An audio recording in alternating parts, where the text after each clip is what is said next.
For those in attendance and for those who are live streaming us, welcome all. Shelley, did we have any public comment forms filled out?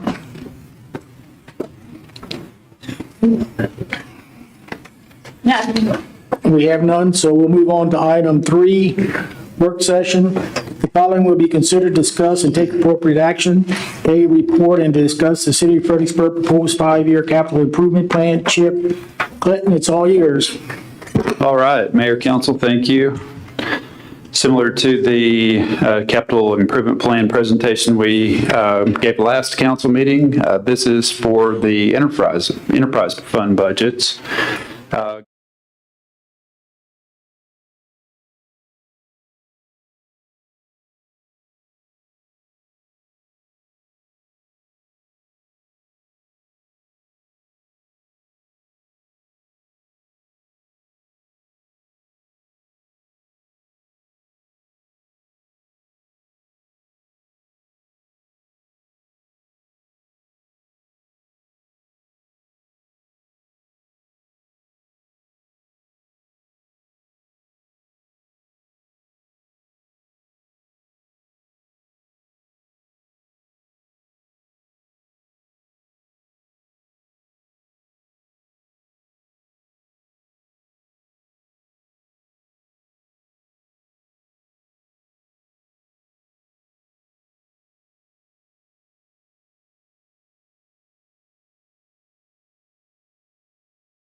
Five or 10, 15 at a time.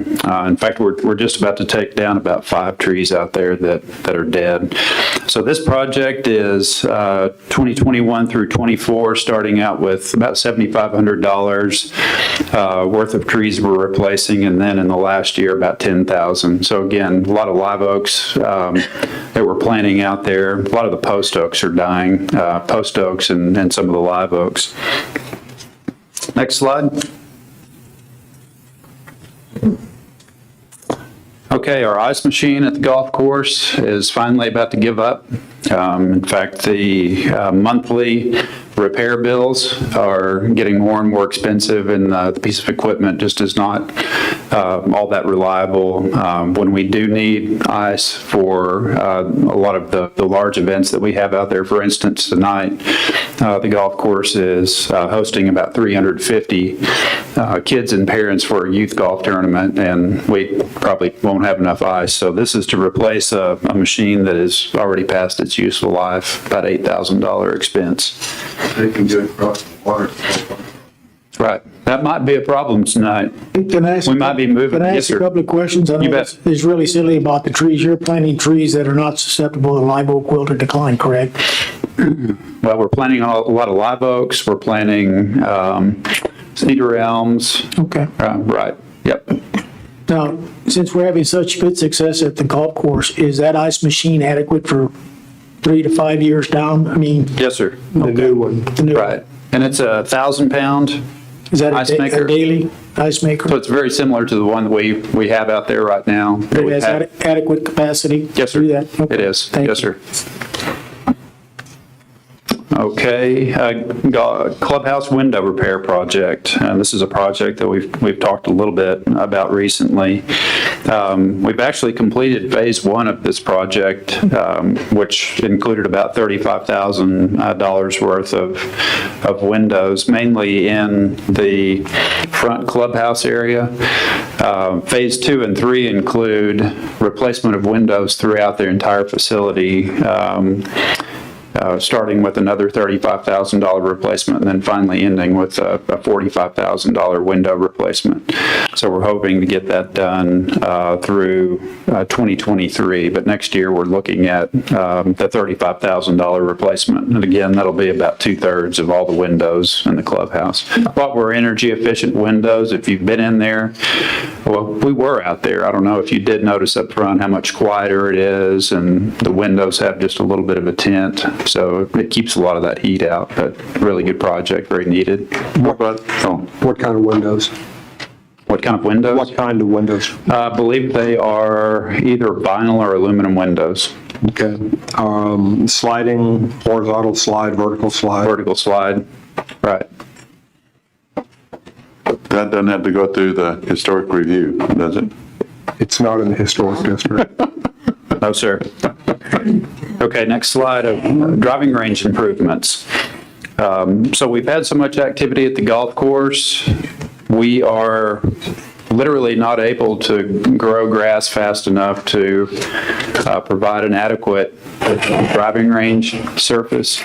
Or when we have inclement weather days, it's impossible to hit off the range. It's always closed. So this project will include a AstroTurf or a turf-covered concrete strip about 5 feet wide by 218 feet long across the entire back of the driving range, so that you can hit off of this when the grass is suffering, or you can hit off this on a day like today after it's rained.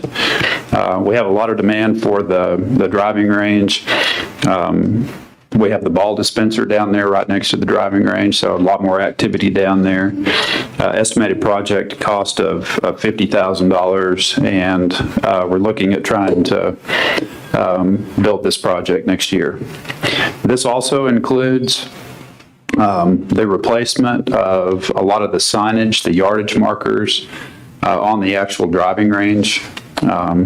So both the artificial turf and then the yardage markers on the range itself. And that is it for golf. Any questions? Any other questions about golf? Okay. I'd like to make a comment, since they're doing so well, and these improvements seem like they're going to help generate even additional income. That's correct. And I will note that these projects are being paid for, proposed to be paid for with excess cash. So Touchstone is beyond their break-even point, much like the bunker renovation project. These are all proposed to be funded with excess cash, no contribution directly from the city. I just want to point out, if my memory is correct, years and years ago, they had proposed to improve with a patio, extend a patio out there, dinnerware and things. I think as time goes along, I think in the very near future, if we're successful, that can also increase the income potential out there. I think so. I agree with you. That's a project Jerry's been wanting to do for a long time too. And we have a new maintenance facility that's a little bit further down the list, and a electric cart barn and so forth. So we're hoping to get a lot of those done. Thank you. Okay, Thank you. I'll turn it over to Garrett next for the drainage fund. Good evening, Mayor and Council. I think we're timing this discussion pretty well. Now, in the drainage department, we're just looking to continue to expand the stormwater and vegetation management program that started a few years ago. And we've also got a few smaller projects that we're designing in-house and are looking to install with the crews from the stormwater program. So first set of projects, Eric, if you could, next, there you go. We just refer to this as a miscellaneous drainage project account.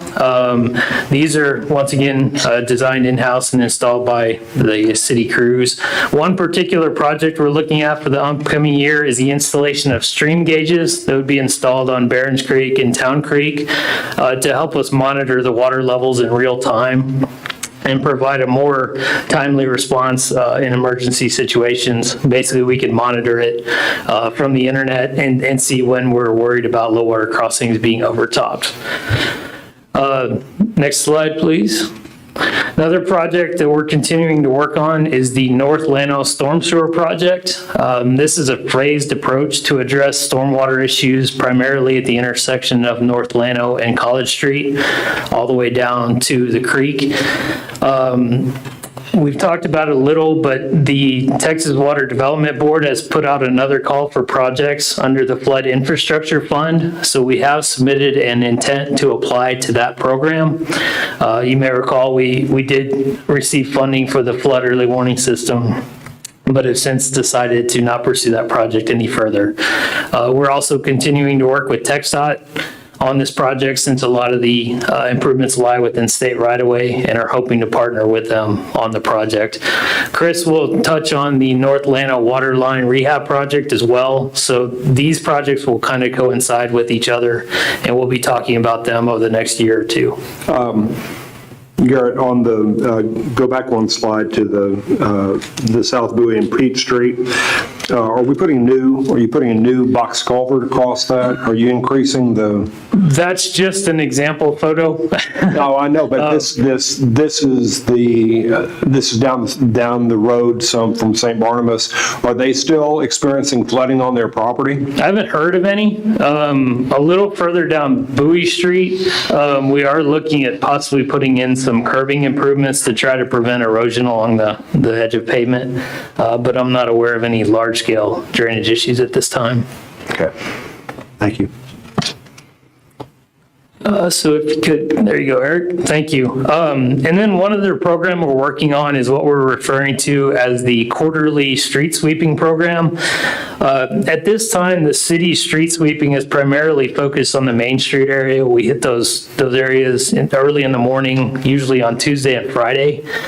And one thing we're seeing is a lot of gravel and silt buildup along the curb lines throughout the city. And so what this program would do is every 3 months, crews would go around the entire city and sweep up those areas. Hopefully that'll reduce a lot of the weeds along the curb line that you see. So one thing we're proposing in this year's budget is the purchase of another street sweeper. It would be under the lease purchase program with a total cost of $279,000. So that's pretty much all I had for the drainage program. Any That questions? drainage, you said from College to Town Creek, does that go along, is it going to go along the Llano Street, or is it going to go down College and then go maybe on Lincoln? So this would be phase one of the solution.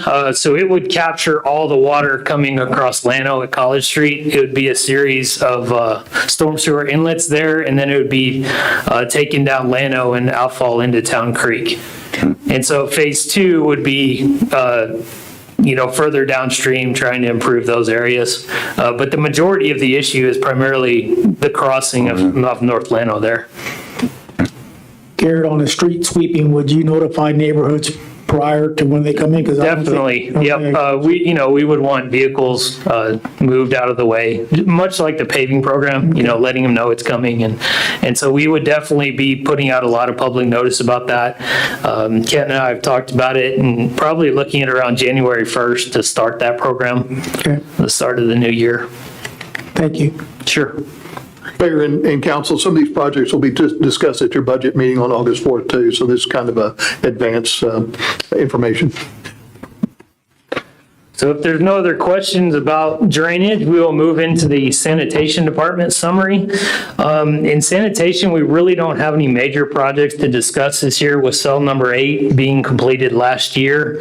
But one thing I did want to mention before we start talking about the design of cell 9, which is the northernmost cell, so getting up to the roadway, we want to start talking about the long-term plan for the landfill and the recycling center. In terms of landfills, in terms of our landfill, we have about 18 years of life left in it. That seems like a long time, but when you're talking landfills, it's not. You know, they typically look at 50 to 75 years down the line. So probably sometime in an upcoming workshop, we'd like to start talking about that long-term plan. We do have a number of options that we've looked at, and Clinton and I would just like to talk about the plan with you. Haven't we been trying to buy land for about 15 years? We have. And so, like I said, there's a number of different options that are available. So we'll kind of run through those, and we've got a report kind of put together that prior to any upcoming workshop, we can provide that with you or to you. Well, I know the current landfill has been there since the 50s. So it's been there a while. Yep. Yeah. Now, how much of the non-recyclable stuff have we been putting in there? I mean, you're putting in newspaper, glass, plastic, all that in there. How much has that contributed to the filling up of the landfill? There's been a slight bump with us not being allowed to, or not being able to accept papers and plastics. But again, when you look at the overall tonnage coming into the landfill, recycling is a small piece of that. If I recall, I think it was 6%. That was I believe. I'd have to look at the numbers again. But on the recycling end, we are working with Federal Recycling, who currently picks up the city's recycling. And I think it is making a comeback now, where there is a possibility for us to start accepting papers and plastics. We'll be talking about that more during our budget discussion. Because I've been seeing stuff in the news and on the Discovery Channel and things like this where individuals have taken plastics and made bricks out of them. And like the lady said, the bricks are just, the way they're manufactured, I mean, they're better than concrete. And she picked them up and threw them on the ground and, whatever she could. And I mean, they just bounced. They didn't give like concrete did. I don't want to speak for anyone in the recycling industry, but it appears to have stabilized, and papers and plastics are definitely making a comeback. So we'll definitely be talking about that. I don't think it's going to generate a lot of revenue, but we won't be charged. At one point, we were being charged to haul it off, and that's where we think it was going into the landfill. So Garrett, I've got a question. Do you keep track of the tonnage or the cubic feet of building materials that are going in the landfill? I don't think it's specifically related to building materials. We just keep track of the total tonnage. Okay. We do have a pallet pile in the back for certain types of, lumber materials that are ground. Okay, so when a roll-off comes from a job site in town, they go down there and they dump it, right? They have the ability to do that. They pay their fee, they dump it. So the question I have is, how much of our volume going in is building materials? And I'm going to hazard a guess that it's probably quite a bit. It's much more than recyclables. It's definitely more than recyclables, yes. But I can't provide a breakdown on the tonnage of specific materials. But on construction materials such as that, they have to be inside Gillespie County. They can't bring it from, other areas. Is that correct? Are we enforcing that? That's the intent. Are we enforcing that? Well, under the permit, we really can't limit it to a specific area. So that's where haul costs start coming into play. So if we start having issues with people bringing it in from 2 hours away, that's when we need to start looking at our tipping fees, because we're just too cheap. If they're willing to drive 120 miles and spend that money on diesel, then there's an issue there. Okay, so is there anything in the law that prevents us from having one fee for residents of Gillespie County, and another fee for outside of Gillespie? I don't believe so, but that's something that the council would set. Now, trying to figure out how to track that, that's something we would have to work out at the gate on, proving where your residence is or where the material's coming from.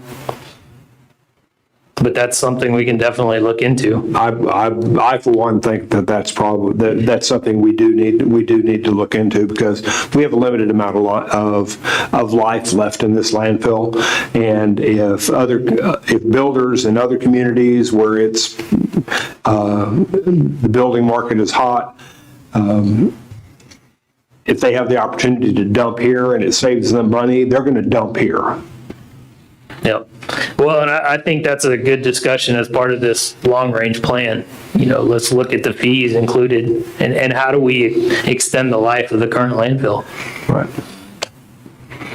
Jared, as far as the land when we get the cells filled in, we're going to have a lot of land that'll be vacant out there. What are the restrictions on what can be done with that land as far as building? There's a lot of restrictions. So we have looked at the area when you enter the landfill to the left. We refer to that as the pre-subtitle D area. So that's the old landfill. TCEQ is very restrictive on things you can do. I think at one point somebody had proposed to install a remote control airplane landing strip, and even that was going to take a lot of time and money to get approved. So, we have options. It's just something we can talk about, but just keep in mind that it's costly to look at developing over those type of areas. Round bales. Well, those not so much, but we can provide that info during these upcoming discussions as well. And to answer your question, Jerry, we save when we're in full operation at the recycling center, we save about 10 days worth of landfill space collecting all that material at the recycling center, give or take. For the year. Right, for the year. Sure, you bet. If they're going to produce this stuff, that, they need to figure out a way of reusing or recycling it. Agreed. Right, and, some of the options that we're talking about are a transfer station, potentially collecting it in our neighborhoods and having a facility at the landfill where that material is then transferred to San Antonio or Austin or a larger facility. So instead of expanding the footprint of the landfill, having a facility that people drop off at, then it's picked up and hauled somewhere else. And we're really hoping that someday we might have a waste to heat, waste to energy project where there's more of a regional approach to converting a lot of this material to energy. As we're talking about energy sources and green energy sources in the state of Texas, there are projects like that, a lot of them in the Northeast. There are projects like that around the world that use that refuse to generate electricity. So it might not be in the next 5 or 10 years, but we're hopeful that kind of project might happen somewhere close where we can divert part of it there. And, it's just like recycling. It's conversion to a beneficial source. Okay. Clinton, where is the closest glass recycling plant? It's a good question, and it's something that came up at coffee with the city manager the other day. We're always looking for ways to collect that and My understanding it's in Ohio. Could be. We toured a landfill in Austin about 5 years ago, and they had enough glass stored to fill our football stadium probably 2 or 3 times. No place to ship it. There's not much demand for it. So.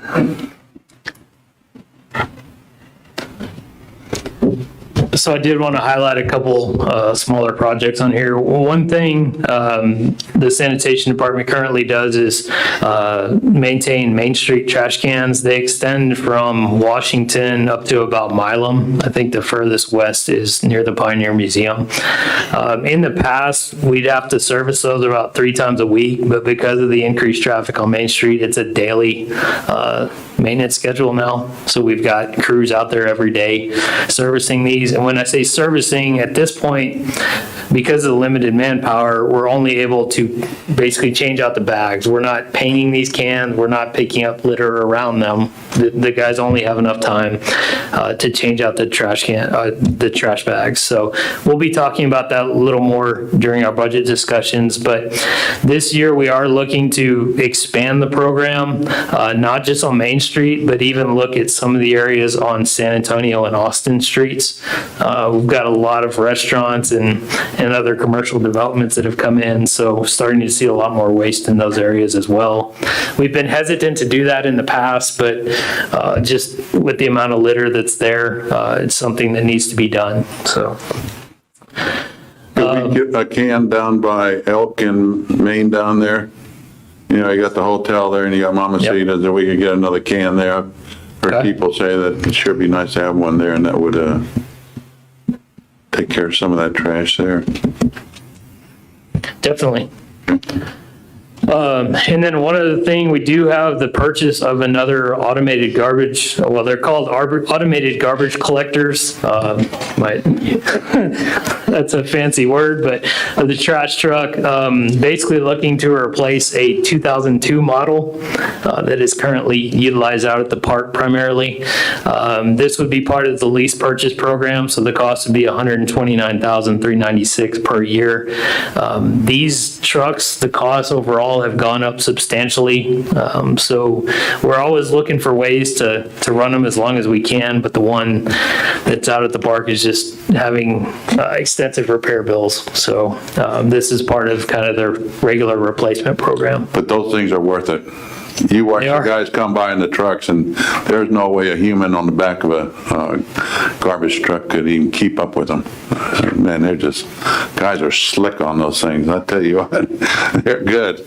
Well, they almost have to be with all the subdivisions that Oh, are yeah. coming in, especially, going out Live Oak now, covering a lot more area with the yeah. annexations, so. And I can assure you, you can set your clock when they come to pick mine up. They're right there, almost within a minute of when they're supposed to be there. So I appreciate that. Yeah, no, they do a great job. And that's all I had for sanitation, so we'll be talking about it more during the budget workshops. Thank y'all. Thank you. Thank you.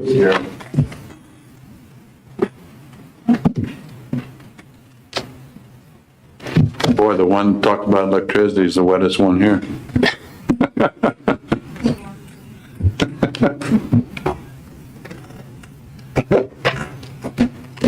All right, thank you, Mayor and Council. Good afternoon, Chris Canese, Engineering Department. I have Lee Stubblefield, Electric Department Superintendent. I'll also be presenting the water portion of the CIP this evening. Jeff Rich, the Water Department Superintendent, is in attendance as well. Previous slide was the 5-year breakdown of the Electric Department CIP. This evening, we'll just be discussing this next fiscal year's CIP, which includes just a couple of projects. So jumping right into it, the first project is the LED streetlight change-out program. We've been doing this for about 4 or 5 years.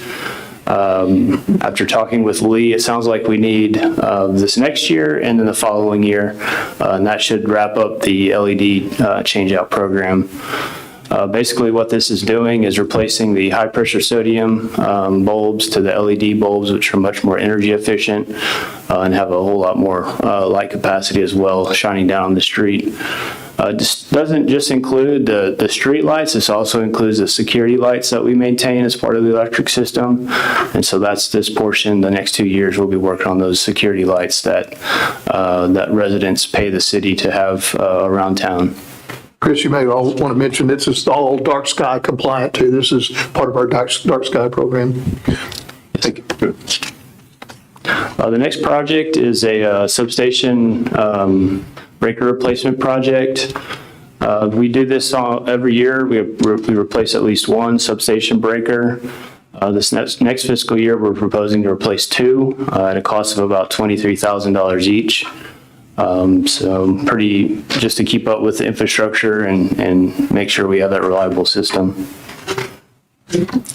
Are those for my imagination, they look like spark plugs. Is that what you're replacing? Lee?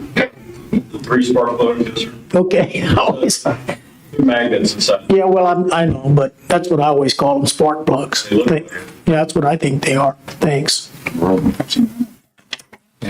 And the last project here in the electric department is the future substation land purchase, which we discussed with council a couple meetings ago. This project estimate, cost estimate is $300,000, and again, the land purchase would be for the construction of a new substation, kind of on the north side of town. This would relieve some of the load that LCR is basically asking us to shed from the Nimitz sub. And That's on Bessie Road. it is in that portion of the city, yes, sir.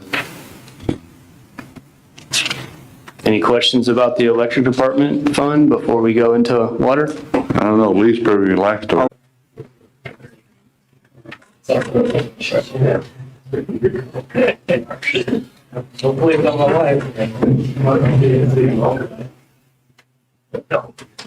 I got some beds over in the EOC.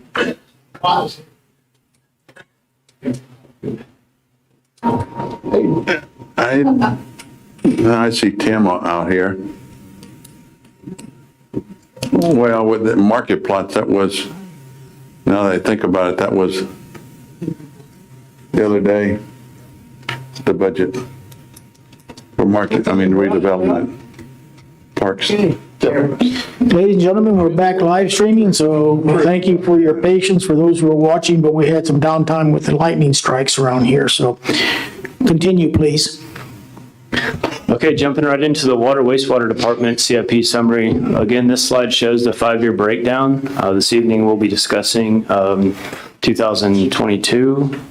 The capital improvements in the water wastewater includes multiple different projects, as discussed every year with council, both water distribution, water pumping, sewer collection, sewer pumpage, and then wastewater treatment, as well as reclaimed water.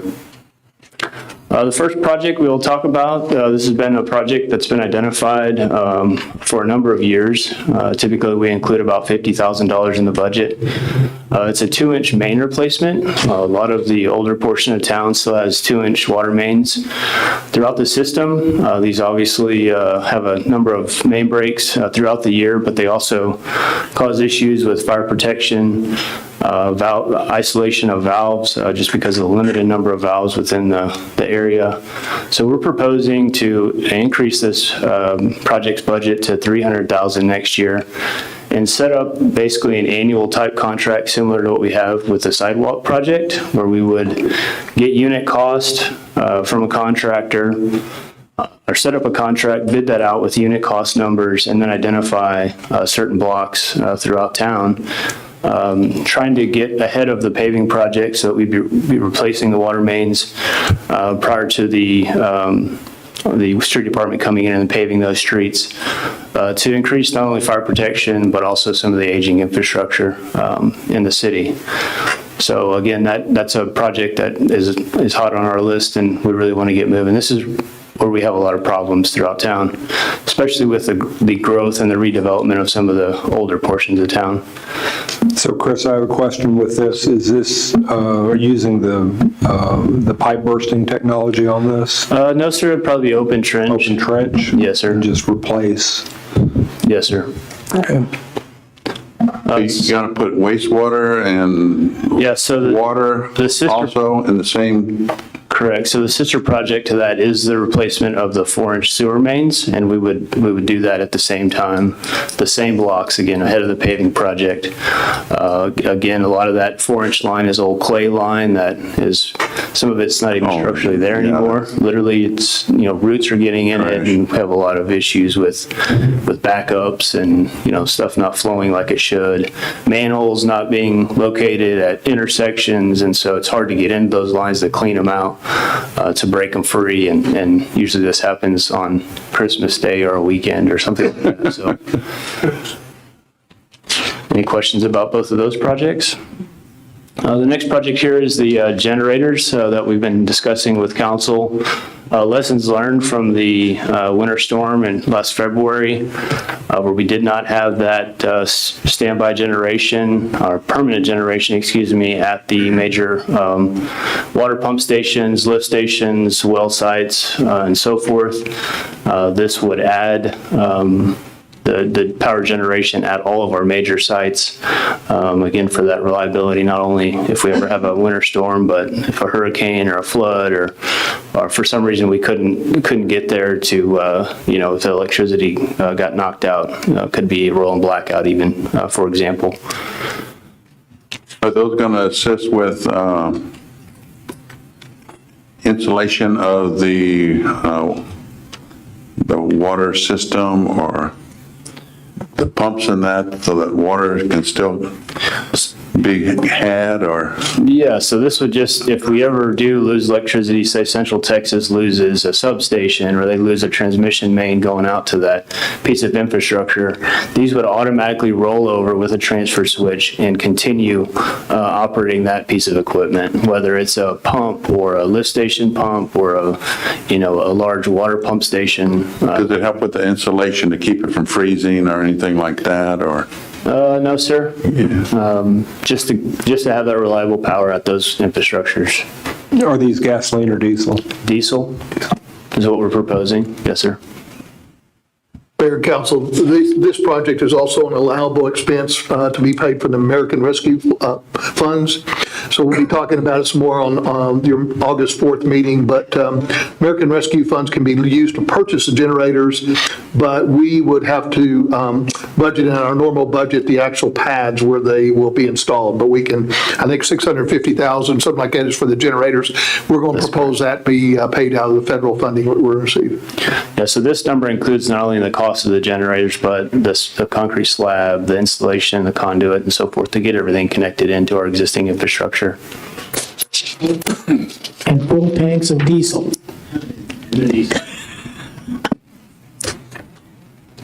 Also, we might add that once we get these installed, it's real important that we have a regular maintenance program, and we'll set that up also. Current generators that we have. Can't hear you.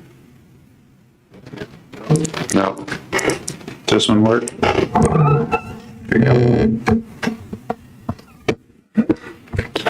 The current generators that we have, we do have that quarterly maintenance contract where they come out and just do a quick test on it to make sure it is providing that power as necessary.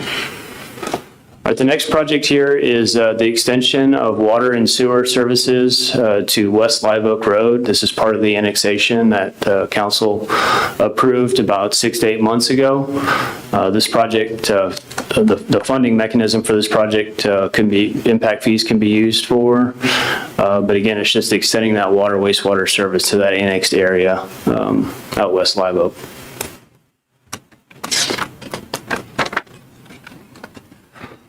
The next project is the purchase and installation of a additional pump out at the Cross Mountain Pump Station.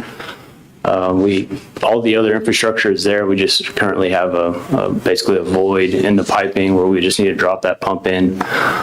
This project can also be used for impact fees because it is a growth project.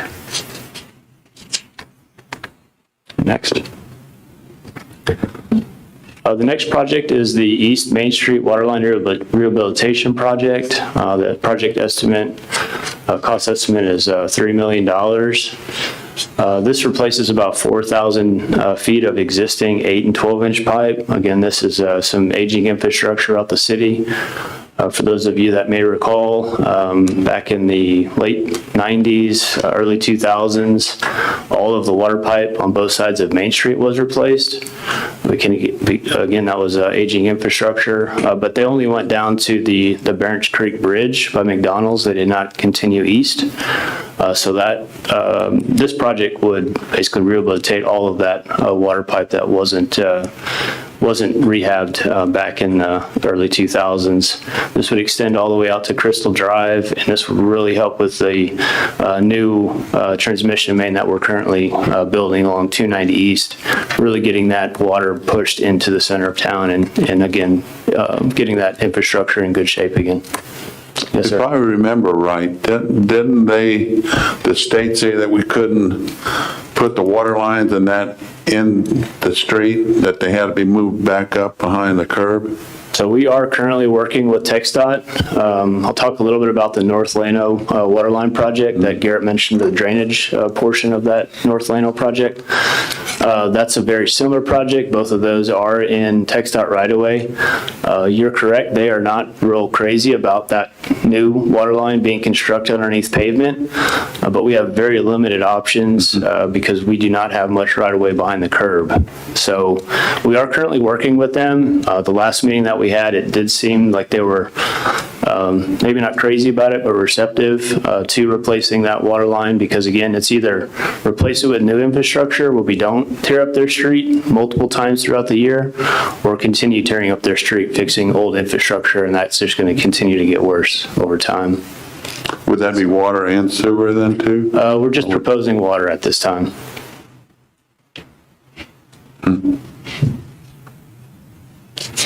Seems like while you're there, Yeah, I don't know that we're having many problems with sewer in that area at this time. But we can definitely look at that in a little bit more. knock on wood, Sure. Yeah, probably have some tonight with all this rain. some floating down here. Yeah.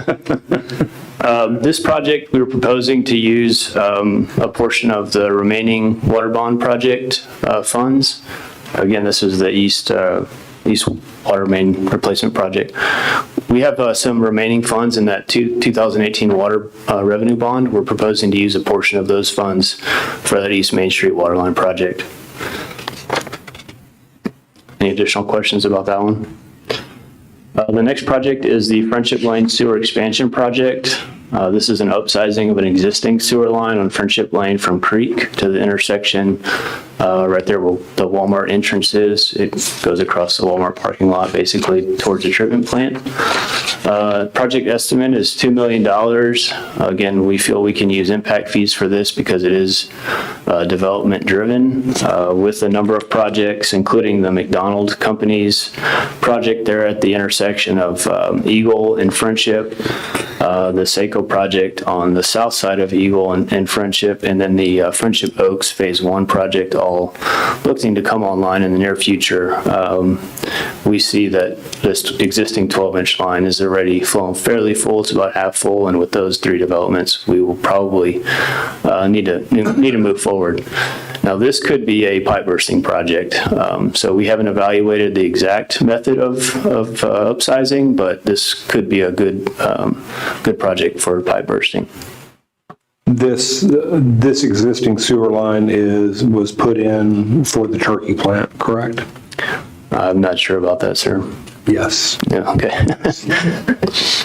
And it backed up one time and filled up Brenda Segner's bathtub with turkey stuff. Okay.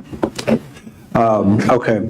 And this is, what is the size of the pipe right now? 12-inch. 12-inch, and you're going to go to a what? 15 is what we're proposing, yes, sir.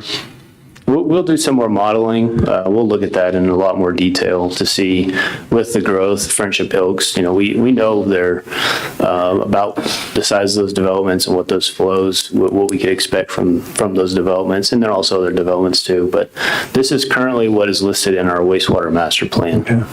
Well, it's really necessary because since the original line was put in, you have 1, 2, 3, 4, 5, 6, 7, 8 apartment complexes that have gone in, plus Seco, plus the Friendship Oaks, plus any B&B complexes, plus McDonald.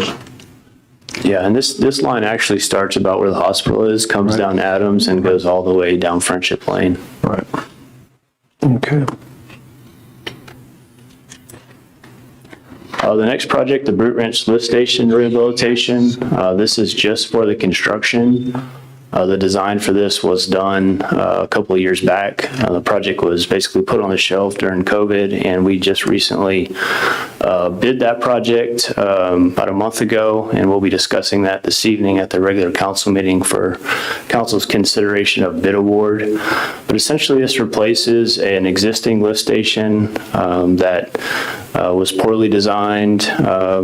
Basically, the wet well and the valve vault was combined, which allowed the gases developed in the wet well to deteriorate all of the valving and electrical components, and kind of a bad situation. In addition to that, this lift station pumps against a really high head, a lot of pressure to get over the hills and back to town.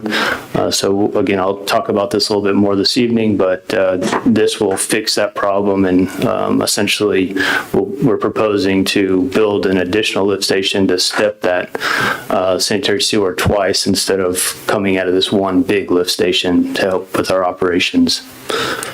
So, any questions about that? The next project is the reclaimed water irrigation system out at the Oakcrest Park. Estimated project cost of $850,000. Includes the reclaimed water infrastructure for the, again, irrigation, effluent pond, small pump station to get that water repressurized and over to the park for irrigation. Also, Mayor and Council, this will be a project we'll be talking to the county about at the August 2nd joint meeting with the county commissioners to see if they're willing to support this project. At this point, we don't know for sure what the county plans. And to be clear, Kent, this is not, we're not building these things. We're just providing. Just utilities, the Soccer Association will be constructing the fields, and I believe they're asking the county to construct the restroom and concession facility. Is that right, Clinton? Correct. So it'll be a partnership. But the 850 is for the entire affluent system. Yeah, currently the effluent line runs down Tyvedale, right there at Fair Drive, that intersection. So we would extend that pipe over to a effluent pond and then put a small pump station in to repressurize that water for irrigation. Okay. And have we been talking to the Fair Association? We just met with the Fair Association a couple of weeks ago. So we've moved the pond off of their property onto city property now. So we have plenty of room to build that. Okay. Is the Fair Association, is there any intention for them to use any of the effluent? They currently use effluent to wet the track before and during race events, but that will continue. Okay.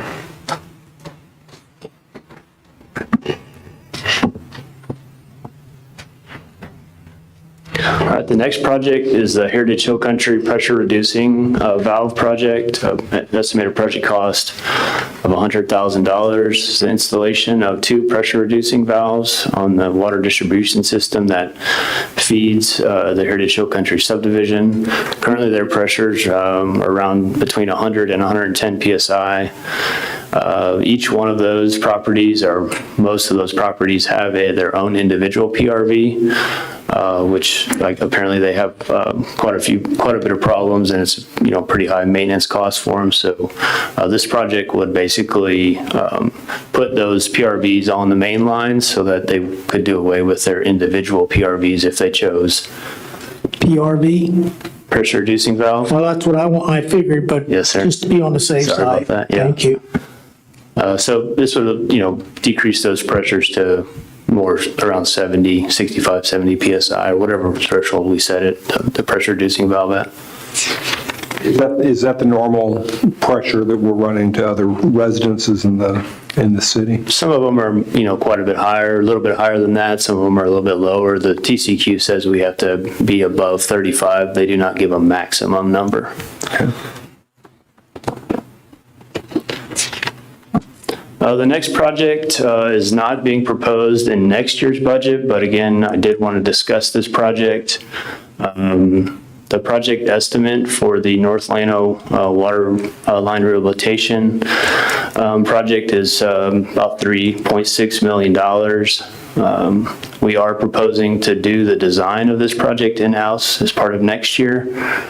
It's about 9,000 foot of existing 6 and 8-inch water main down North Llano, basically from Main Street all the way up to, I think, Frederick Drive.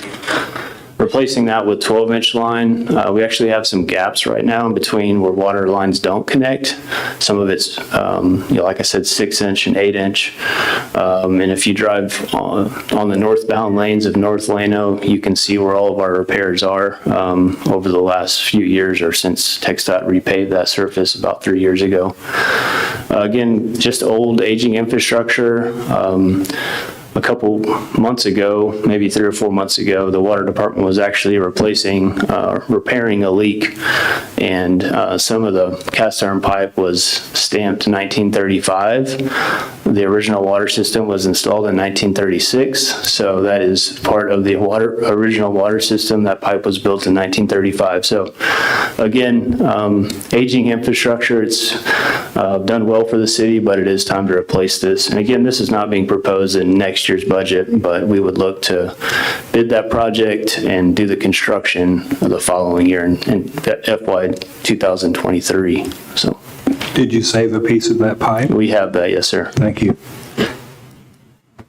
And that concludes the wastewater portion of the CIP. Quick question, when you install that line on North Llano, will that go under the street or on the side? Again, we have very limited right-of-way behind the curb, so we're trying to work with TxDOT on getting that installed as close to the curb as possible, but it'll likely be underneath pavement. Again, we've looked at options of going to the next block within city right-of-way, but there's so many services on North Llano that there's really no way of getting away from trying to have some sort of main on Llano because of all the services that we do have. So again, TxDOT isn't crazy about it, but they did sound receptive at our last meeting. So.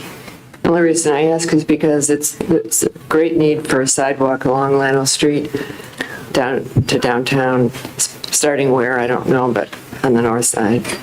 Yes, ma'am. It's not working.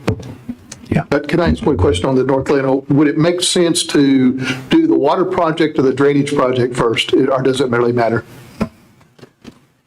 Being that we're going to be under construction and in the street, again, we're proposing to do a portion of that phase 1 drainage project at the same time with the construction.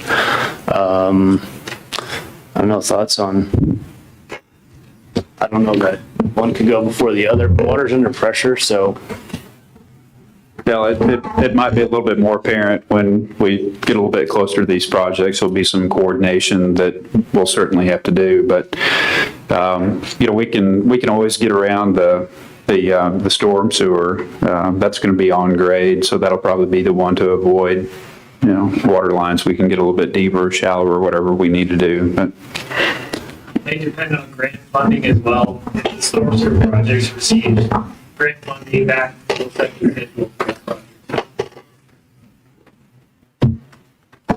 okay, Mayor, Council, that concludes our CIP presentation for tonight. Any other questions? Are there any questions? But before I entertain a motion to adjourn, I want to go to record. That's so quick. Wait. I want to make an announcement. We do have a quorum. Bobby Watson is missing this meeting with an excused absence. Now, if we're finished, I would entertain. What? Make a motion. Make your motion. I move we adjourn. A motion by Jerry, Second. second by Tom. All those in favor? Aye. Motion carries 4-0.